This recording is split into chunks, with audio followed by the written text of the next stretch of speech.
السلام عليكم، مرحبا بكم من جديد في قناتي. اليوم غنقدم لكم واحد غريبه ديال المذاق د العسل. كتجيب العسل كنقولوا لها غريبه د العسل.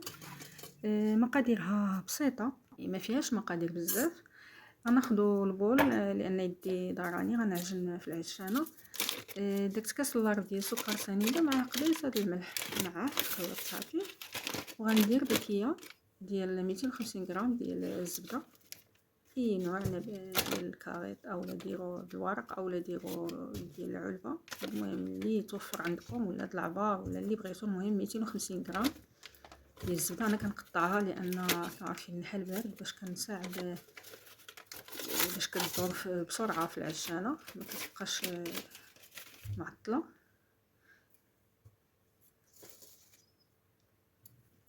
كتعجنوها حتى في القصريه، راه دغيا كتجمع. يدي ضراني ما نقدرش نعركها. وغندير ساشي ديال 7 غرام د فانيليا ولا السائل اللي كيتوفر عندكم. عندي كونفيتور، ماشي كونفيتور السائل، درت غير العادي. اي كونفيتور بالمشماش عندكم السائل ديروه، انا درت غير العادي هو اللي عندي. وجوج معالق ديال العسل. هذه العسل حيت حاره غادي نديرها معلقه ونص كما شفتوا. جوج معالق الكونفيتور مربى مشماش ومعلقه ونص ديال العسل. كيجي فيه هذاك المذاق د العسل، كتجي بنينه.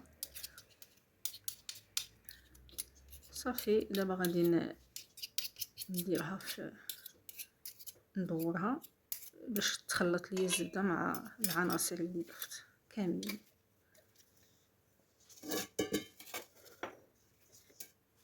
والفورس من بعد ماشي العبار، على حسب الخليط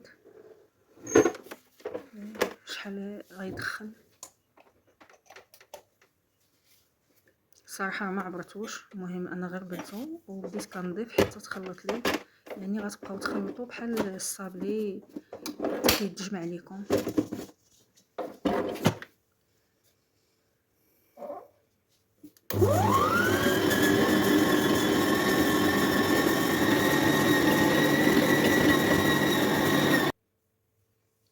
دابا غنضيفو كاس ديال العنبه ديال زيت المائده، كاس عامر زيت المائده، ونخلطو.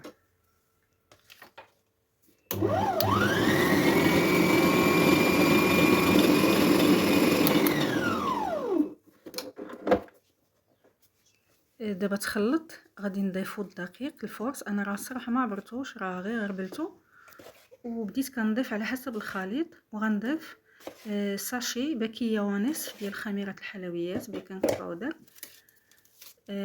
تقريبا كتجي شي 11 غرام، يعني باكيه ونص كافيه. ما ديروش جوج باش ما تفرقعش لكم غريبه بزاف، حيت ماشي بحال البهله كتبغي انها تجي مفرقعه. المهم كتنفخ كما كتشوفوا. ونبدا نخلط.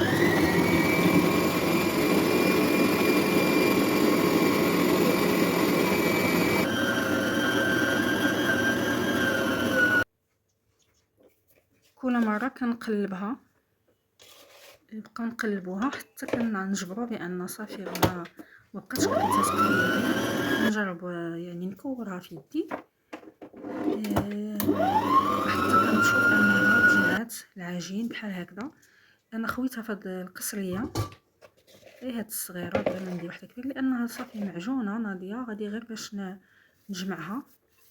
كنضيف مازال رشيشات ديال الفورس باش ما تلتصق لياش في يديا، غير غبيره ماشي بزاف. كما كتشوفوا راه ما نفرساش عليها، يعني ما كنضغطش عليها، راه غير بحال اللي كنديها ونجيبها في داك الدقيق صافي. حتى كنشوفها انها ما بقاتش كتلصق ليا، حيت ماشي بحال في العجانه في يدي. كناخذ العبار ديال القوام ديال العجين باش نعرف انها راه كامل، راه هي هذيك واجده. راه منين كنكملوها واحد الطريقه باش تجيكم زوينه. جمعوها وغطيوها بمنديل وخليوها ساعه على المكانه. دابا الحال بارد، الا كان الصيف خليوها واحد 4 ساعه ولا نص ساعه، وعاد بداو كتكوروها. غير كتدخل الفران كتنفخ هانتوما غتشوفوا كيفاش غادي قداش غنديرها وقداش تولي. صافي ما بقاش كتلتصق لي في يديا. دابا غنغطيها بالنيدل كما قلت لكم ونخليها ترتاح، ونتلاقاو باش نكملوها. دابا ارتاحت، خليتها ساعه. خديت لاطا يعني الطبسيل فاش غنض الفران، دهنته بشويه ديال الزيت، وغادي نبدا نكور غريبه ديالي. كناخذ العبار غير في يديا، انا ما كنديرش الميزان يعني، خليوها بالبركه كيما طلعت. المهم المذاق، هذا هو العبار ديالها، لان مازال ربع الخميره مازال في الفران غادي تنفخ كما غتشوفوا. راه كناخذ قياسي غير في يديا كما كتشوفوا، كنزيد ولا كنقص. صافي كنقرصها واحد شويه ونخلي الفراغه بينها وبين الاخرى. خلي واحد المساحه بحال اللي خليت، لان مع الخميره باش ما تلتصقش ليكم وحده مع وحده.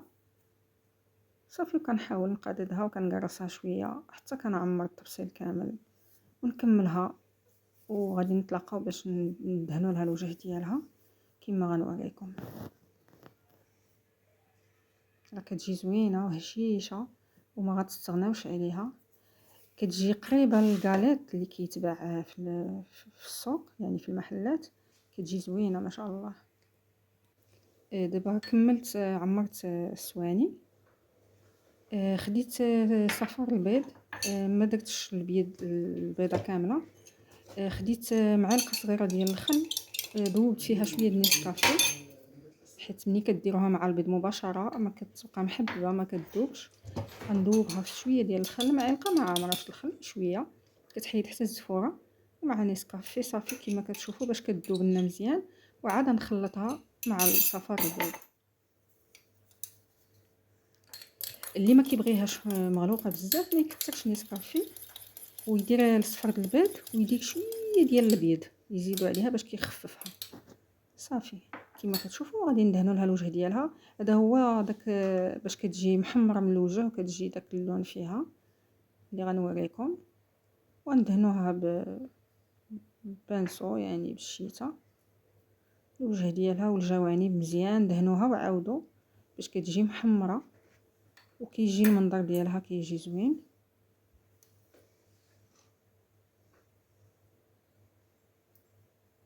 انا غندهنها كامله ونكملوا غتشوفوا كي غادي تجي.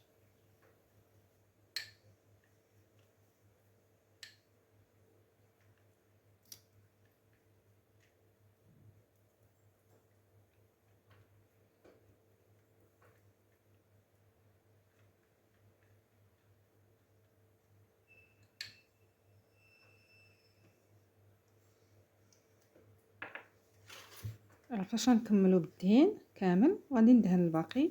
غادي نديرو، انا الفران شعلته قبل ما نبدا ندهن على 180 درجه، ونتلاقاو فاش توجد. كنديروه لتحت هو الاول وعاد الفوق.